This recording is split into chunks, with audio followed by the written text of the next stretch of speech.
ললিত খুন করেছে শ্যামলীকে, ভোলা পাশের বাড়ির কাজের মেয়েটিকে। বিয়ের 13 মাস বাদে হালদারবাবু গলা টিপে মেরে ফেলেছেন তার গর্ভবতী স্ত্রীকে।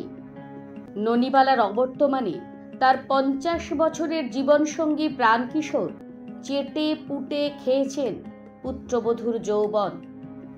ঘুমন্ত মেয়ের বুকে আলতো হাত ঠেকিয়ে বাবা হিসেব নিয়েছে সামুদ্রিক ঢেউয়ের।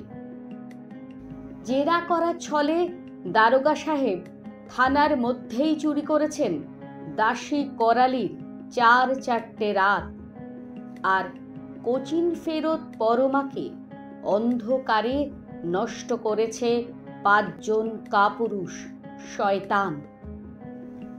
তবু শ্যামলী বলেছিল ভালোবাসি। কাজের মেয়েটি বিশ্বাস করেই এসেছিল একা ভোলার ঘরে। মৃত্যুর আগের মুহূর্তেও হালদার বাবুর পা ধরে ডুকরে উঠেছিল তার স্ত্রী, আমাকে মেরো না, আমাকে মেরো না, তুমি যা চাও তাই পাবে। প্রাণকিশোরের বৌমা বলেছিল, আমি তো আপনার মেয়েরই মতো বাবা।